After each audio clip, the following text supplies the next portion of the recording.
untuk perpustakaan swasta atau perpustakaan yang punya mungkin anggarannya besar, Kak Hana, mungkin itu bisa ya kita menjamin bahwa perpustakaan akan punya fasilitas yang bagus gitu. Nah, sebagai seorang pustakawan nih, Kak Hana mungkin untuk walaupun perpustakaan yang nggak bagus, tapi membangun trust itu bagaimana Kak Hana sebagai seorang pustakawan yang Nah, ini dilakukan? benar. Aku malah sebelum aku jawab ya, aku tertarik dengan pengalamannya Sherin ya. Ini karena user ya, dan librarian itu butuh sebetulnya masukan Feedback dari yang user. kayak begini. Iya. Jadi kalau boleh tahu, hal apa yang benar-benar Sherin bisa bilang, hal itulah yang membuat saya trust dengan library, atau hal itulah yang kemudian saya bolak-balik lebih baik gue ke library daripada ke googling. Apa sih yang kalau boleh dikasih masukan kami? Menarik. Kayaknya mungkin karena dari kecil itu bukan generasi Google kan. Google tuh kayak pas aku udah SMP, SMA. Tapi itu juga dari guru-guru kelas, juga selalu menitik beratkan. Even pas SMP kan udah bikin paper dikit-dikit lah ya, kayak riset gitu. Nggak boleh ya, source-nya Wikipedia gitu. Dan emang pas udah mengenal komputer pun ada e-resources dari library. Dan hanya itu yang awalnya kayaknya fondasinya dibangun dari guru-guru yang mengharuskan source itu harus yang credited gitu, yang trustworthy, yang kredibel, betul. Dan jadinya kita juga mempunyai fondasi bahwa nggak boleh nih cuma source Wikipedia atau googling dari news artikel yang ada di front page-nya Google Search. Jadi kayaknya itu juga ada peran dari guru sih Kak Hana, juga yang juga instill bahwa enggak, source yang kredibel tuh yang udah diverifikasi sama perpustakaan gitu. Oke. Berarti ya itu ya bagus ya, artinya guru juga menjadi mitranya pustakawan untuk membawa atau membiasakan para siswa menggunakan sumber-sumbernya. Jadi balik lagi ke pertanyaannya Bu Lira, bahwa yang penting dari perpustakaan sekolah, regardless itu fisiknya seperti apa, adalah peran pustakawannya sih kalau menurut aku ya. Karena misalnya kayak perpustakaan yang limit banget ininya ya. Nah, sekarang mau nggak pustakawannya tuh extra effort gitu untuk datang mendekati si user yang punya kebutuhannya apa, dan dia mau extra effort find out solution buat dia dengan yang situasi yang nggak punya apa-apa gitu ya. Itu benar-benar apa ya? Itu sebabnya saya selalu bilang, kalau jadi pustakawan itu ya upahmu di surga lah gitu. Karena kita capek gitu. Jujur aja ya, kalau nggak ada dukungan, kita nggak punya anggaran, tapi mau tetap menjadikan perpustakaan ini atau layanan perpustakaan ini the best buat mereka, lu capek gitu. Saya lihat pustakawan itu pastilah ya ilmu tentang membangun, mengelola perpustakaannya pasti udah banyak lah dan bisa dilakukan.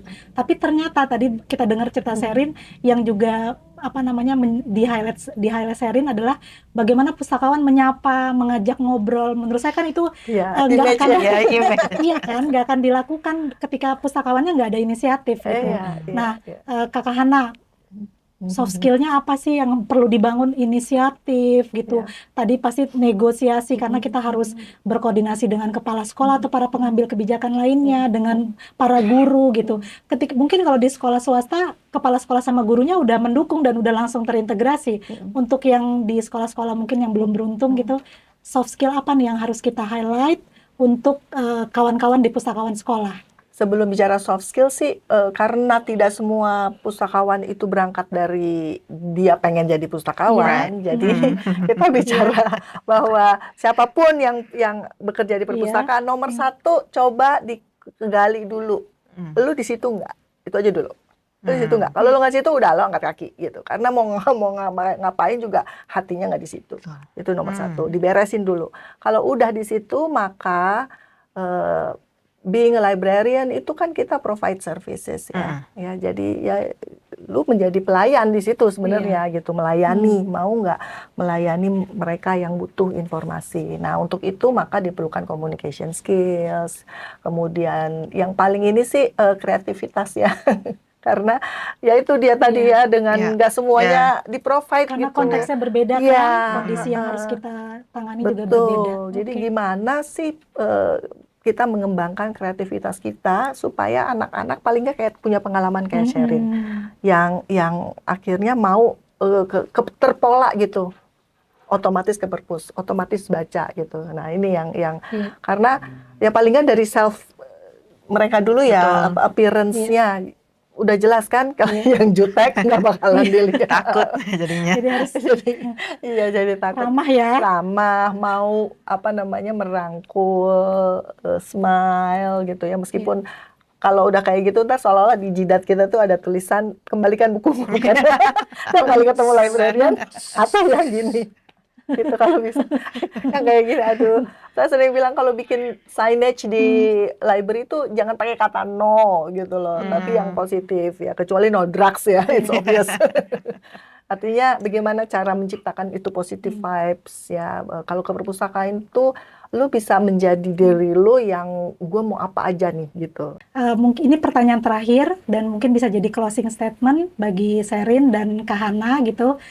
Kalau kita hari ini kan kita bicaranya hanya perpustakaan sekolah ya, dan tadi Sherin juga udah menarik itu ke perpustakaan perguruan tinggi ketika Sherin berkuliah, lalu ke perpustakaan umum, perpustakaan publik gitu. Nah, bagaimana perpustakaan bisa memberikan kontribusi positif signifikan terhadap pendidikan di Indonesia gitu. Kita mulai dari pemustaka dulu kali ya. Silakan Sherin. Bagaimana Sherin bisa melihat itu? Kalau aku melihatnya, jadikan perpustakaan itu salah satu tempat untuk anak-anak bisa spending time di situ. Karena mau nggak mau, karena spending time di perpustakaan, pasti akan mulai membaca atau curiosity-nya itu terbangun. Dan itu yang akan membuat mereka pengen menggali lebih dalam atau menambah pengetahuan. Kahana silakan. Iya, menjadi pustakawan sekolah itu profesi yang mungkin tidak seksi ya, tapi di dalamnya mengandung unsur yang belum banyak orang tahu bahwa itu penting gitu. Dan kata penting ini memang baiknya diucapkan oleh clients kita, oleh orang tua, oleh stakeholders terutama ya. Untuk itu pustakawan sekolah perlu upaya bersama sih untuk menunjukkan how penting kita, how important we are gitu ya. Dan itu perlu terus-menerus dan dibutuhkan komitmen ya. Nah, sebagai tanggung jawab moral dalam profesi itu dilakukan harus bersama-sama gitu. Bahwa tunjukkan bahwa kita memang seperti apa sih perpustakaan sekolah yang punya kontribusi besar bukan saja dalam pendidikan formal ya, tapi dalam pendidikan seumur hidup.